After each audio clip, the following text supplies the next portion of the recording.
Vamos entender na prática agora, já que eu tô falando aqui de estatística, o que tem a ver estatística, é coisa para analista, não é? Vamos entender estatisticamente agora, entrando na estatística, o que é coisa do analista de dados e o que é coisa do cientista de dados. Vamos entender isso para a gente conseguir dimensionar, né? Tá bom, Felipe, você tá falando aí, mas tá muito abstrato ainda. Parece aquelas viagens daquele pessoal do Vale do Silício, e realmente é, tá? Mas vamos então trazer para a realidade aqui, vamos aterrissar isso que eu tô falando e vamos entender na prática, qual parte da estatística é para o analista de dados e qual parte da estatística é para o cientista de dados. Para a gente ver que estatística é sim para o analista. Legal? Então vamos lá. Baseado ali no mercado, em experiências profissionais e no que a gente acaba vendo por aí, tá? A gente tem, basicamente, duas necessidades de estatístico no mercado, ou seja, de analista de dados ou de cientista de dados que sabe estatística. E aí tem a ver com duas vertentes da estatística. Nós temos duas vertentes na estatística. Tem a estatística que a gente chama de estatística frequentista e temos a estatística bayesiana. Não vou entrar na parte muito técnica desses assuntos, porque eu precisaria de um semestre inteiro de faculdade só para explicar o conceito de cada um. E a intenção aqui também não é essa, tá? A intenção aqui é simplificar e trazer soluções práticas para o dia a dia. Não é ficar confabulando, não é nada disso, não. É trazer solução prática para o dia a dia. Basicamente, estatística frequentista. O que seria a estatística frequentista? Essa é usada por analista de dados, tá? Analistas de dados de destaque, assim. Analistas de dados de destaque utilizam conhecem, são conhecedores da estatística frequentista.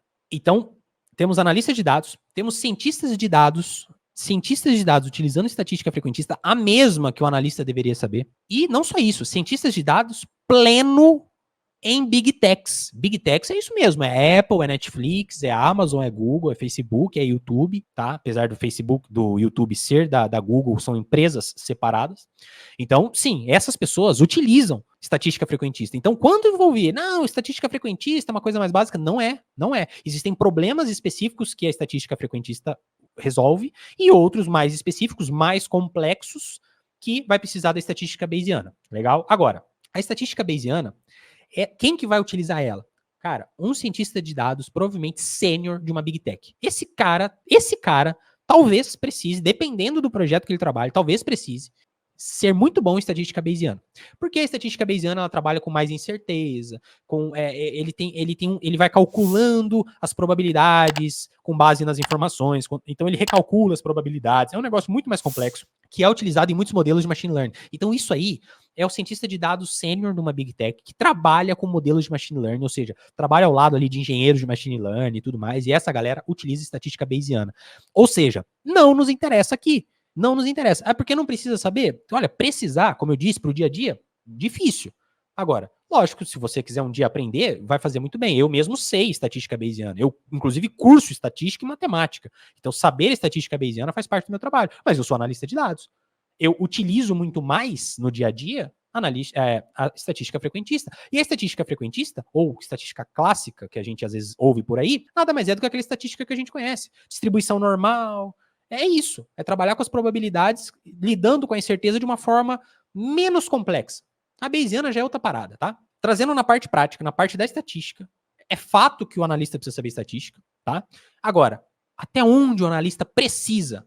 Cara, você consegue ser analista de qualquer empresa do mundo se você souber estatística frequentista. Se você souber fazer análises estatísticas, você tem um baita diferencial e você estará nadando no mar azul, tá? No mar azul, porque ninguém sabe esse tipo de coisa. Ninguém sabe, infelizmente. É muito escasso esse tipo de conteúdo e esse tipo de profissional. Agora, o analista, para ele conseguir fazer análises, qualquer uma das mais simples, inclusive, porque a análise que eu citei agora de exemplo, de quando a gente tem variáveis qualitativas nominais, quando a gente tem essas variáveis, são as variáveis mais simples, o teste mais simples que a gente pode fazer é teste Q quadrado. E eu falei isso na live passada. Que analista de dados que já ouviu falar de teste Q quadrado?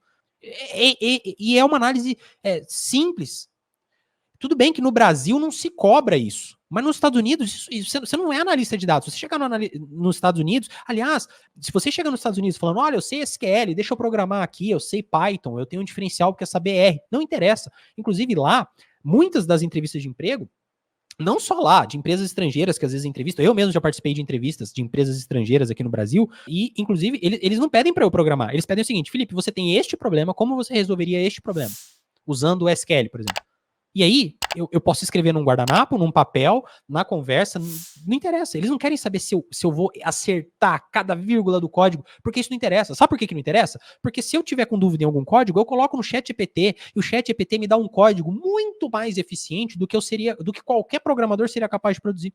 Em 1 minuto, o ChatGPT faz isso. Então eles não estão interessados se eu sei, sei lá, se eu usei o describe do Panda, sabe? Isso não interessa. Se eu usei a função DAX do Power BI, se eu usei Calculate, se eu usei... Cara, não é disso que se trata. Como é que você resolveu o problema? Isso que importa. Por quê? Porque resolver este problema vai dar uma possível solução, uma sugestão de solução para a empresa. E essa solução é transformada em dinheiro, em eficiência, em lucro. E é por isso que você está lá.